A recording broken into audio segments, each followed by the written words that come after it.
کہ اسلام غیرت کا نام ہے. ہمارا ایک بھائی بھی قتل ہو تو ہماری نیندیں اڑ جانی چاہیے.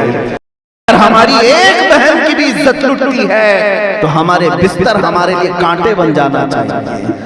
اللہ کی مدد نازل ہوتی ہے جب بندہ تنہا بھی ہو کر کے حق بات کہے تو گھبرانے کی ضرورت نہیں. تھوڑی مصیبتیں یہ لا سکتے ہیں لیکن حق کو کبھی دبا نہیں سکتے. الحق یعلو ولا یعلی علیہ. حق ہمیشہ غالب آ کر رہے گا, اس حق پر کوئی اور غالب نہیں آ سکتا. یہ ایک غیرت ایمانی کی مثال ہے. آپ کو پتہ ہے ایک غزوہ ہو گیا تھا, ایک جنگ ہو گئی تھی. کس بات پر؟ غزوہ بنی قینقاع.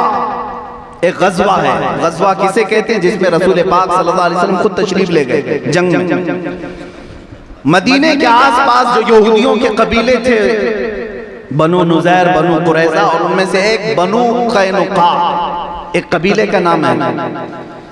یہ بھی یہودیوں کا قبیلہ تھا. حضور صلی اللہ علیہ وسلم سے انہوں نے ایگریمنٹ کر رکھا تھا, معاہدہ تھا کہ آپ ہم سے نہیں لڑیں گے, ہم آپ سے نہیں لڑیں گے.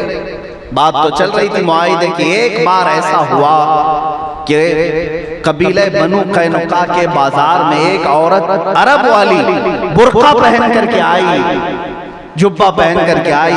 ایک دکان سے اس نے کچھ خریدنا چاہا اور اس یہودی کے دکان پر وہ خرید رہی تھی. اتنے میں اس یہودی نے مذاق کرتے ہوئے, چھیڑ چھاڑ کرتے ہوئے اس عورت کے لباس کو ہی اتار دیا, اس عورت کو بازار میں ننگا کر دیا. ایک عرب آدمی وہاں تھا, اس کو برداشت نہیں ہو سکا, اس کی غیرت جاگ گئی. اس نے آ کر کے سیدھے اس یہودی کا سر قلم کر کر اللہ کہ ایک عورت کو تو نے بازار میں ننگا کیسے کیا. بات اتنی بڑھ گئی کہ قبیلہ تھا یہودیوں کا, عرب آدمی آ کر کے ایک یہودی کو قتل کر دیا. اب یہ بات اتنی بڑی کہ رسول پاک صلی اللہ علیہ وسلم تشریف لے آئے اس معاملے کا تصفیہ کرنے کے لیے. جب میرے آقا صلی اللہ علیہ وسلم تشریف لائے, معاملات کو سننے کے بعد آپ نے فرمایا, اس یہودی کو ملامت کیا اور کہا کہ تجھے یہ کیسے زیب دیتا ہے کہ تو ایک عورت کے ساتھ چھیڑخانی کرے, اس کے لباس کو اتارے. لہذا اس کے بھائی نے, اس عرب نے جو تیرے ساتھ کیا وہ اس کی غیرت تھی, تجھے کسی عورت کی عزت پر ہاتھ نہیں ڈالنی چاہیے تھی. جب میرے آقا صلی اللہ علیہ وسلم نے اس کو ملامت کیا تو سارے یہودی اکٹھا ہو گئے. کس بات پر؟ اب یہ آ کر کے کہنے لگے, یہ 2 ہجری کا واقعہ ہے, کہنے لگے اے محمد صلی اللہ علیہ وسلم, آپ نے مکہ والوں سے بدر میں کیا جیت حاصل کر لی, آپ کو غرور آ گیا؟ آپ ہم کو مکہ والے نہ سمجھیں, ہم یہود ہیں, ہم آپ سے مقابلہ کریں گے تو یہ مدینہ چھوڑنا پڑ جائے گا. ایسی ایسی باتیں کرنے لگے.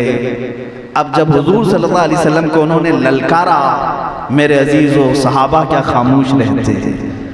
جوان صحابہ تھے, بوڑھے صحابہ تھے, بیدار ہو گئے.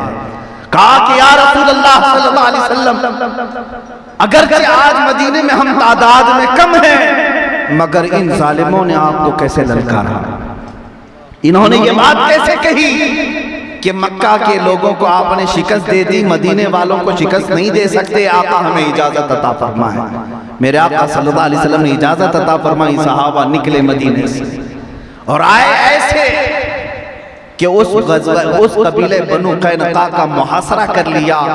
وہ یہودی جو چند دنوں پہلے بڑی بڑی ڈینگیں مار رہے تھے, ہانک رہے تھے, میرے آقا صلی اللہ علیہ وسلم کے شیروں کو دیکھ کر کے قلعے میں چھپ گئے, اندر چلے گئے, ایک بھی مقابلے کے لیے باہر نہیں آیا.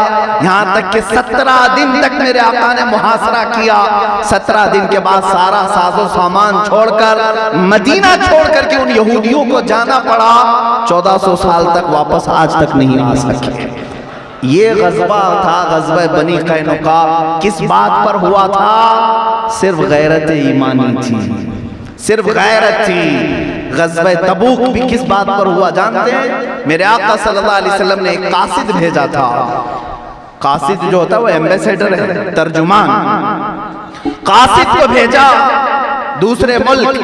اس قاصد کے ساتھ تبوک کے لوگوں نے بڑا برا سلوک کیا, انہیں قتل کیا. 900 کلومیٹر دور ہے مدینہ طیبہ سے. ایک مسلمان کو قتل کیا. صحابہ خاموش نہیں بیٹھے. میرے آقا صلی اللہ علیہ وسلم نے کہا کہ اٹھو اور چلو کتنا 900 کلومیٹر کا سفر کیا اور وہاں پہنچے بھی، غزوہ تبوک بھی ہوا اور اللہ تعالیٰ نے رسول پاک کو روشن فتح بھی عطا فرمائی۔ اس سے پتہ یہ چلتا ہے کہ اسلام غیرت کا نام ہے۔ ہمارا ایک بھائی بھی قتل ہو تو ہماری نیندیں اڑ جانی چاہیے، اگر ہماری ایک بہن کی بھی عزت لٹتی ہے تو ہمارے بستر ہمارے لیے کانٹے بن جانا چاہیے۔ یہ غیرت کی بات ہوتی ہے۔ عزیزان گرامی وقار،